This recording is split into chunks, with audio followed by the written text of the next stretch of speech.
Welcome to my class. In Microsoft Excel program, there are number of financial functions given to us. Here a complete list of all financial functions is given to you. All functions listed here are discussed in separate video lectures. Let us start.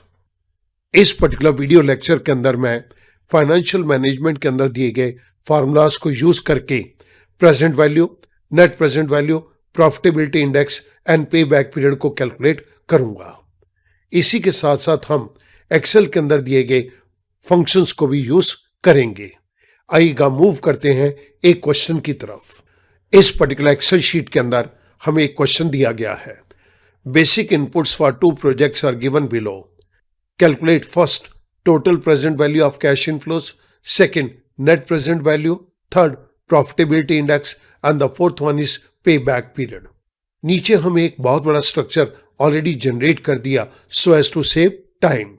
इस table की first column के अंदर मेरे पास cash inflows और outflows दिए गए हैं। प्रोजेक्ट ए के अंदर जो कैश आउटफ्लोस और इनफ्लोस हैं उनकी वैल्यूज यहाँ पर दी गई हैं और उसी के साथ साथ प्रोजेक्ट बी कि ये वैल्यूज हमें दी गई हैं। इनके बेस के ऊपर मुझे इन सारी चीज़ों को कैलकुलेट करना है। कॉस्ट ऑफ कैपिटल के अंदर हमें यहाँ पर 10% रेट दिया गया है। सबसे पहले मैं यहाँ पर क्यूमुलेटिव कैश इनफ्लोस को टेकअप कर रहा हूँ। This is equals to sum C7 colon. जैसे मैंने कॉलन प्रेस किया तो एक बारी C7 और आ गया। मैं फर्स्ट वाले C7 को एब्सोल्यूट रेफरेंस के अंदर कन्वर्ट करने के लिए F4 को प्रेस कर देता हूं और सेकंड को मैं रिलेटिव रेफरेंस में ही रहने दूंगा। Parenthesis close, I press enter. First year के अंदर मेरे पास ये कैश इनफ्लो ₹2 लाख का है तो ये 2 लाख ही रहेगा। सेकंड ईयर के अंदर ये मेरे पास कैश इनफ्लो 3,50,000 हो गया। मैंने फिल हैंडल को सिलेक्ट करके ड्रैग डाउन कर दिया तो मेरे पास सभी ईयर्स का क्यूमुलेटिव कैश इनफ्लो आ गया। मैं यहाँ पर प्रोजेक्ट बी के अंदर भी कैश इनफ्लोस को कैलकुलेट कर रहा हूँ तो एक बारी दोबारा से सम के फंक्शन को टेकअप किया E7 कॉलन। जैसे मैंने कॉलन की को प्रेस किया एक E7 और आ गया तो मैं यहाँ पर फर्स्ट E7 को F4 प्रेस करके लॉक कर रहा हूँ और सेकेंड E7 को रिलेटिव रेफरेंस में ही रहने दूंगा। Parenthesis close, I press enter. Fill handle को सिलेक्ट करके मैं ड्रैग डाउन कर देता हूं। मेरे पास प्रोजेक्ट बी का क्यूमुलेटिव कैश फ्लो आ गया। अब मुझे total present value of cash inflows को कैलकुलेट करना है। इसको कैलकुलेट करने के लिए मैं एनपीवी के फंक्शन को टेकअप कर रहा हूं लेकिन मैं कैश आउटफ्लो यहां पर माइनस नहीं करूंगा। सो रेट के अंदर मैंने H3 दे दिया। I press F4 to lock it, comma. Values के केस के अंदर मैं कंप्लीट प्रोजेक्ट ए के कैश इनफ्लोस को दे रहा हूं। Parenthesis close, I press enter. मेरे पास present value of cash inflows आ गया। स्टूडेंट, इसके अंदर से हमने कैश आउटफ्लो माइनस नहीं किया तो ये नेट प्रेजेंट नहीं है बल्कि ये present value of cash inflows है। अब मैं प्रोजेक्ट बी के अंदर टोटल प्रेजेंट वैल्यू को कैलकुलेट करूंगा। This is equals to NPV, rate is 10%। I press F4 to lock it, comma. और इसके बाद मैंने ये कंप्लीट कैश इनफ्लोस की रेंज को दे दिया। Parenthesis close, I press enter. मेरे पास यहां पर टोटल प्रेजेंट वैल्यू कैलकुलेट हो गई। आप एक चीज को नोट करेंगे, यहां पर हमने कैश आउटफ्लो नहीं लिया तो हमारे पास ये सिर्फ value total present value of cash inflows आई है। अब मैं नेट प्रेजेंट वैल्यू को कैलकुलेट करूंगा तो इसके लिए एनपीवी के फंक्शन को एक बारी मैं दोबारा से इंप्लीमेंट कर रहा हूं। Rate, this is given to us in cell number H3. I press F4 to lock it, comma. मैंने कैश इनफ्लोस की कंप्लीट रेंज को सिलेक्ट किया। Parenthesis close. अब मुझे यहाँ पर कैश आउटफ्लो देना है तो ये मैं इस जगह पर माइनस कर रहा हूँ, -5 lakh rupees. We got the net present value. Project B के लिए अब मैं नेट प्रेजेंट वैल्यू को कैलकुलेट करूंगा। NPV, parenthesis start, rate is 10%. I press F4 to lock it, comma। और वैल्यूज के केस के अंदर मैंने कंप्लीट कैश इनफ्लोस यहां पर प्रोजेक्ट बी का ले लिया। पेरेंथेसिस क्लोज और यहां पर मैं कैश आउटफ्लो को माइनस कर रहा हूं। आई प्रेस एंटर। मेरे पास यहां पर प्रोजेक्ट बी का नेट प्रेजेंट वैल्यू कैलकुलेट हो गई। स्टूडेंट, ये मैं आपकी रेफरेंस के लिए नीचे इन फंक्शंस को दे रहा हूं। मैं इन वैल्यूज को बोल्ड कर देता हूं। अब मुझे प्रॉफिटेबिलिटी इंडेक्स को कैलकुलेट करना है। Profitability index is equal to total present value of cash inflows divided by total present value of cash outflows. Profitability index को हम ये कह सकते हैं, it is the ratio of present value of all cash inflows associated with the project to the present value of its cash outflows. So मुझे यहां पर इसको कैलकुलेट करना है।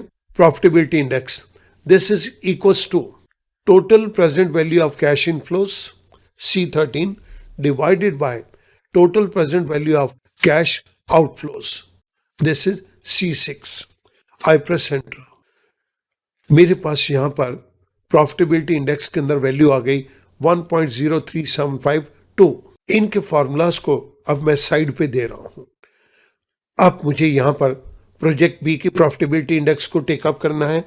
This is equals to total present value of cash inflows divided by total present value of cash outflow. This is divided by E6. I press enter. मेरे पास यहां पर प्रोजेक्ट बी के अंदर प्रॉफिटेबिलिटी इंडेक्स आ गया। Now I need to calculate the payback period. सबसे पहले मैं आपको पेबैक पीरियड का यहां पर फॉर्मूला दे रहा हूं। पेबैक पीरियड को हम दो तरह से कैलकुलेट करते हैं। When equal cash inflows are generated every year, तो उस केस के अंदर हमारे पास फॉर्मूला है payback period is equals to initial investment divided by annual cash inflows. लेकिन यहां पर तो स्टूडेंट दोनों प्रोजेक्ट के अंदर इक्वल कैश इनफ्लोज नहीं है।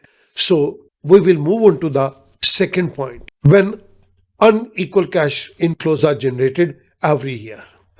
इस केस के अंदर हमारे पास एक फॉर्मूला दिया गया है to calculate the payback period.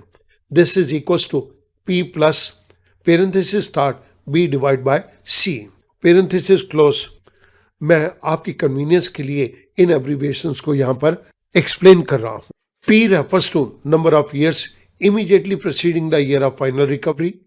B refers to balance amount to be recovered in the year of final recovery, and C refers to cash inflow in the year of final recovery. So सबसे पहले तो हमें P चाहिए, number of years immediately proceeding the year of final recovery. 5 lakh का ये project है और ये 5 लाख हम 4th ईयर के अंदर जाके रिकवर कर रहे हैं। 4th ईयर से पहले हमारे पास यहाँ पर 3 ईयर्स है, तो मैंने यहाँ पर दे दिया this is equals to 3 plus parenthesis star. B refers to balance amount to be recovered in the year of final recovery. हमने फाइनल रिकवरी 5 लाख की करनी है और अभी तक ये रिकवरी 4,50,000 की 3 साल के अंदर हो चुकी है। इट मीन्स 4th ईयर के अंदर हम 50,000 की रिकवरी को करेंगे। So I write it like this, this is equals to C6 minus D9 parenthesis close. This is divided by, अब मुझे C लेना है, that is the cash inflow in the year of final recovery. Final year हमारा 4th है और इसके अंदर जो कैश इनफ्लो है 1,20,000 का है। So I click over C10, I press enter. जैसे मैंने एंटर प्रेस किया मेरे पास पे बैक पीरियड कैलकुलेट हो गया 3.42 years. We use this particular formula here. Similarly अब मैं प्रोजेक्ट बी के अंदर इस वैल्यू को कैलकुलेट करूंगा। This is equals to, project B के अंदर भी 5 लाख रुपए की इनिशियल इन्वेस्टमेंट है और इसको हमने रिकवर किया है 4th ईयर के अंदर जाके। 3 साल तक तो 4,80,000 है, तो 4th ईयर के अंदर हमने रिकवर किया। 4th ईयर से पहले हमारे पास 3 साल हैं, तो मैंने 3 यहाँ पर लिख दिया, 3 plus parenthesis star. B refers to balance amount to be recovered in the year of final recovery. 3rd year तक हम 4,80,000 रिकवर कर चुके हैं और हमें 5 लाख रिकवर करना है, तो 4th ईयर के अंदर हमने सिर्फ 20,000 को ही रिकवर करना है।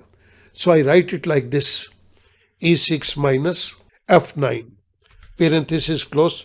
This is divided by C, that is the cash inflow in the year of final recovery.